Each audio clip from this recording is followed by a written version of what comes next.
Hello everyone, welcome to Code Enzyme. This is the third video of the series, Graph Algorithms for Competitive Programming. And in this video, we are going to discuss the multi-source shortest path.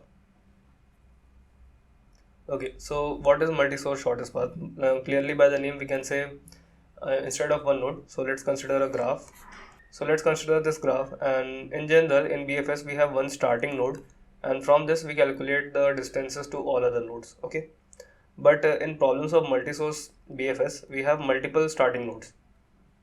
So we might have a problem like let's say these are nodes 1, 2, 3, 4, 5, 6 and 7. Okay, and we have problems like uh, the first person is here, second person is somewhere here, and the third person is here, and we want to calculate the shortest path for every person to all of the nodes.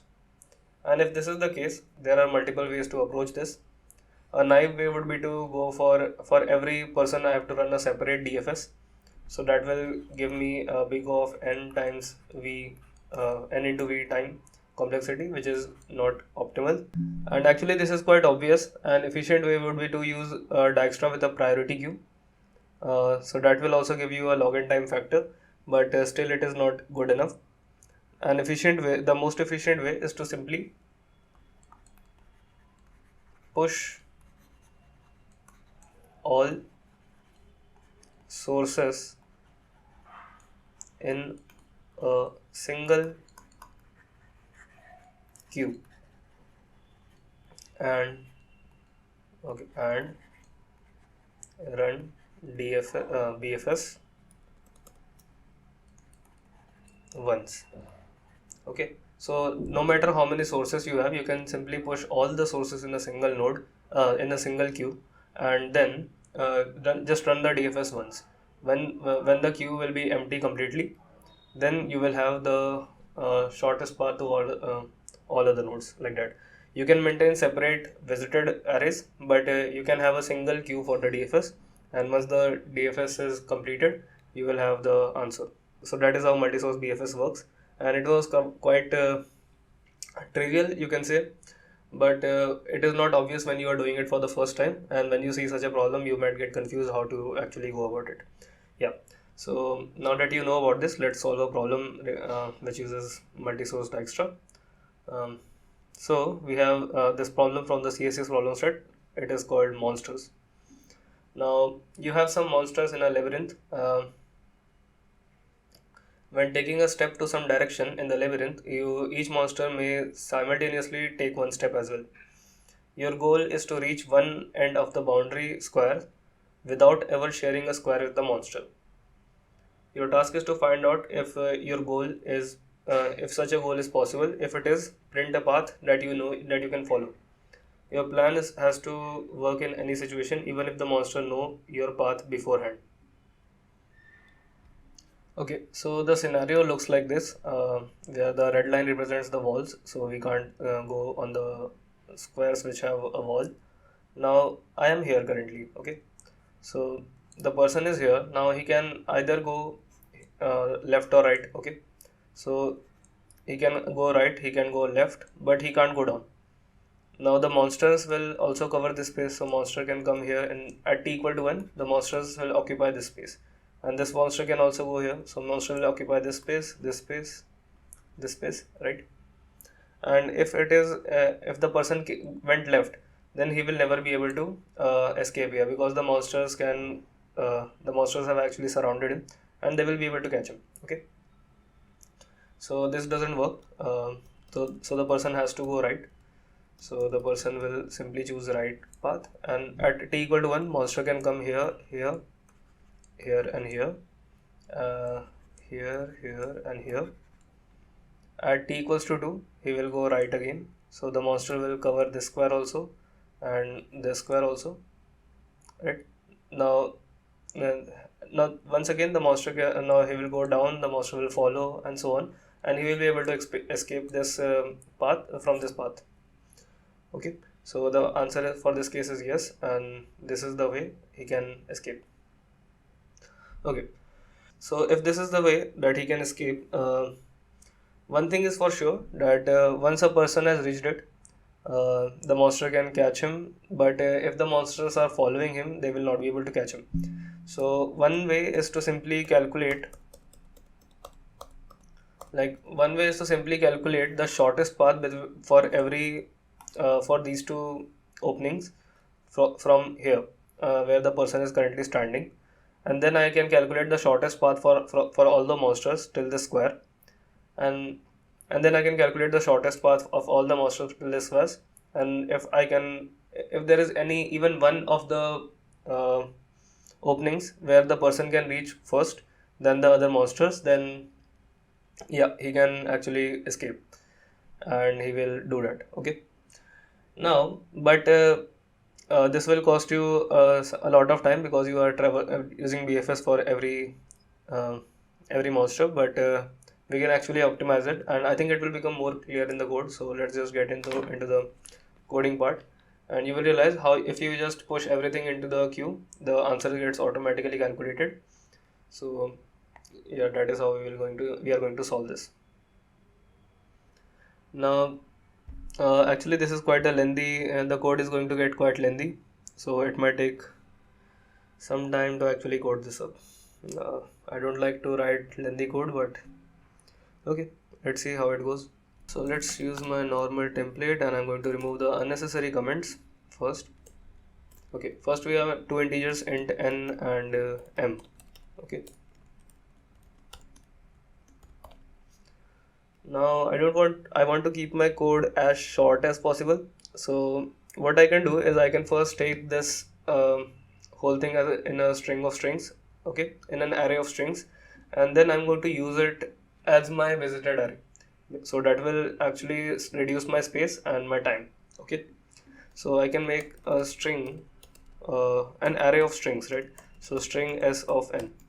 Okay, and then for I, c in s of I. So this is how I'm taking the input. Now once I am here, like, okay, I am here, what I can do, for obviously since I'm using breadth first search, so I have to make a queue, and queue of pair intent. Okay, so queue, and I also need to know my start vertex. So let's say pair intent start is equals to, okay, start, and then for I, for j in range m, if s of I j equals a monster, then I will simply push it into the queue. So q dot push what? Q dot push I comma j. Okay. Now I also need to see s of I and comma j equals my character. So if it is the start vertex currently where the person is at, then I can say, okay, let my start equals to I comma j. Okay. Okay. Now should I push this into the queue? I don't think it will affect the answer, but I don't want to give this person any chance of escaping, so I will push it into the queue at the last, once all the monsters are added. So I'll move my monsters first, then I will move my person. So q dot push start. Okay, so we have this queue, and now the BFS code is pretty obvious. So while not q dot empty, just like we did the iterative DFS, we are going to use the iterative BFS. So I can say auto x comma y is equals to q dot front, and then q dot pop. Okay, now so we have this. Now what we can do, from any position x comma y, I can go either left, right, down, or up, right? So like, how should we go about this? Okay, I will have to check for the condition for all the, I will have to check for all the four possibilities. There is no way to make this shorter, I think. So let's say if x plus 1 is greater than equals to 0, and not x plus 1, it should be x minus 1, and s of x comma x minus 1 comma y equals dot. So if this is the case, then someone can reach here. Okay, now I have to decide. Obviously I have to push this into the queue. So q dot push I comma j. Now I have to decide who reaches here first. Does this place belong to a monster? Not this. I have to say x plus 1 comma y. Now I have to decide who reaches here first. Like, does this place belong to a monster, or does it uh, does the person reaches here first? Now if now I can say f of x plus 1, because I'm using this as my visited array, equals to, now who reaches here first. So I can simply check that at my position, at this position x comma y, if there was a monster at this position, then monster will reach here first, otherwise the person will reach here first. So I can say, first I have to check, like, if my x comma y was a monster, so if this person was a monster, then I will simply return an m, or I can say, okay, the person reaches here first. Now if the person is reaching here first, he will take the up direction, right? Because he is coming from down, from x to x plus 1, we are moving up. Okay, now similarly I can go for x plus 1. So this will become x plus 1 less than equals to what? N, right? Because s of x plus 1 can go till n. So x plus 1 less than equals to n, and this will also become x plus 1. This will also become, this should be x minus 1, yeah, sorry about that. And this also should be equals to x minus 1. Yeah, so this will become x plus 1, and I think this is correct. Yeah, now let's move on to the next part, that is for the y.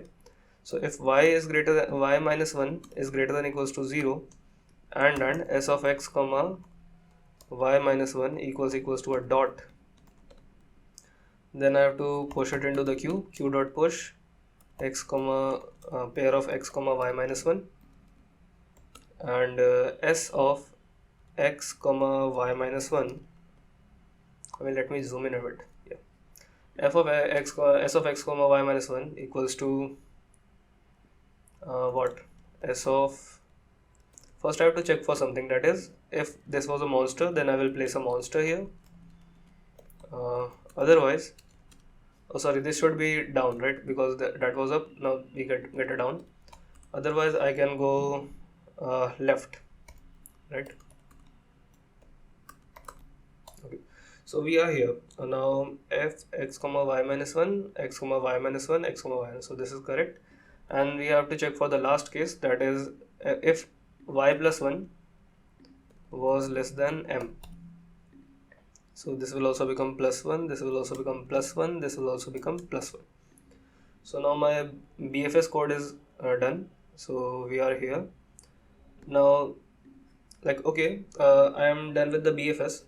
Let's print the string. What does my string look like? So I can say for auto x and s, let's say cout x. So what does my string look like after this BFS?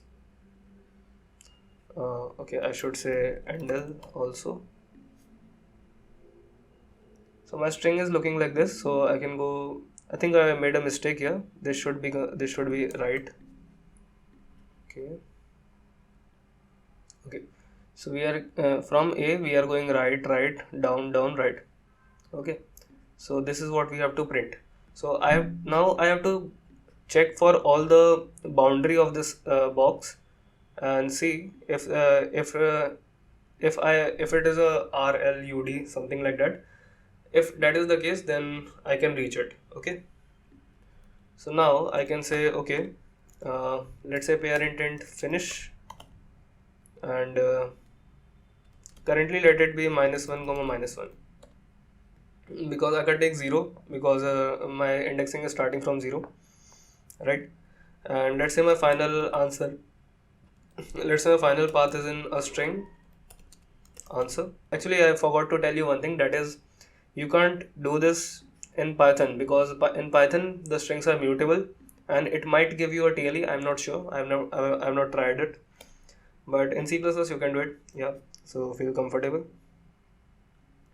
Now I have to traverse on the boundaries, right? So I can say for I till this is less than n, then I can say if s of I is not equals to a monster, and not s of I, sorry, if s of 0 of I think no, not s of 0 I, it should be s of I 0, sorry about that. Okay, if s of I 0 not equals to a monster and s of I 0 not equals to a dot. Okay, so it can't be a dot, it can't be and last thing, if it is not a wall. So if s of I 0 is not equals to a hash. So if these three conditions are not are met, then it must be one of these two, up, down, left or right. So I can say, what can I say? If this is the case, then my finish dot first equals to I, and finish dot second equals to a 0. Okay, and simultaneously I can check for the other boundary.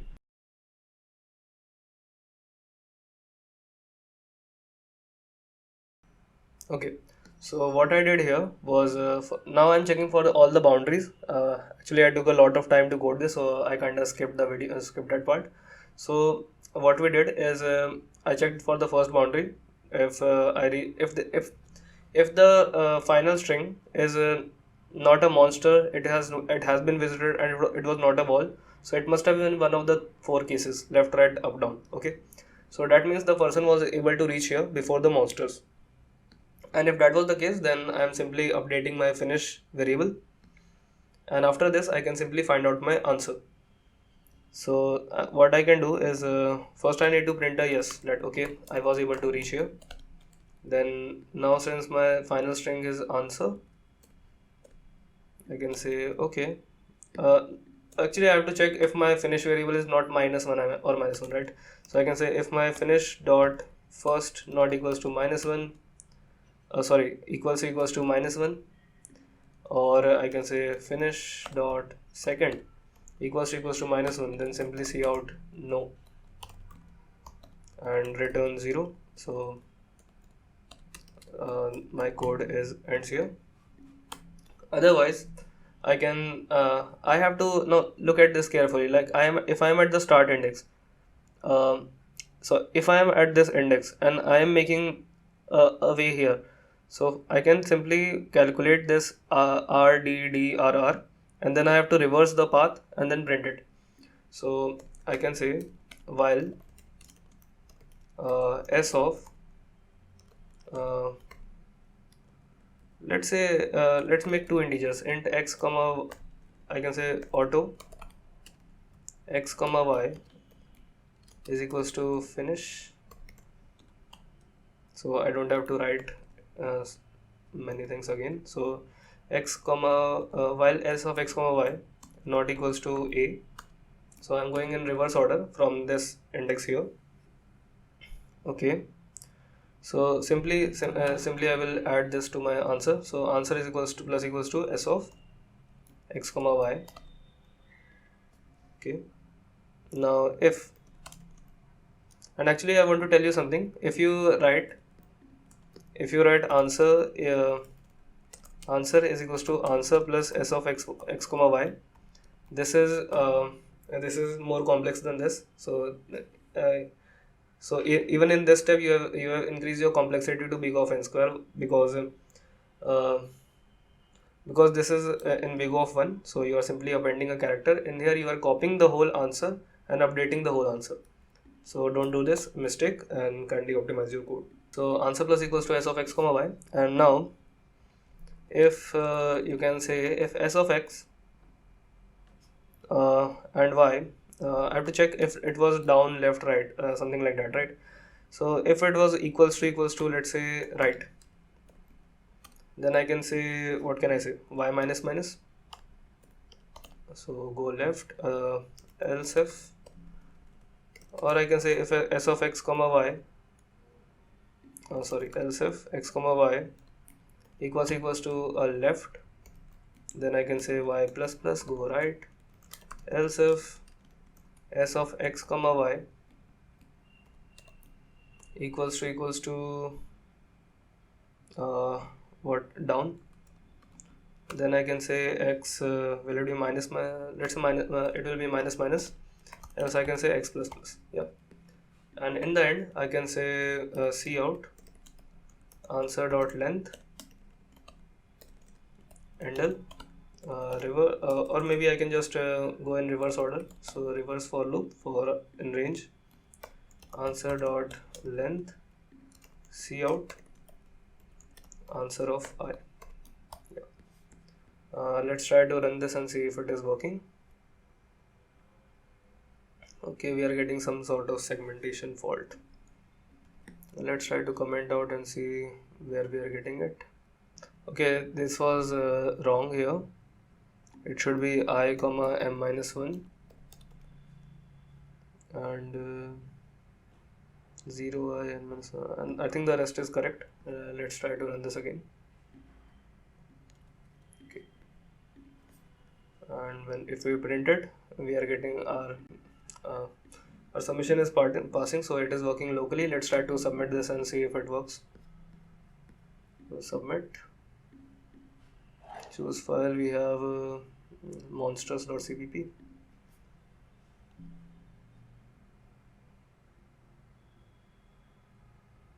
Okay, our solution got accepted, and if you are able to understand this concept, kindly like this video and subscribe to the channel. I will see you guys next time.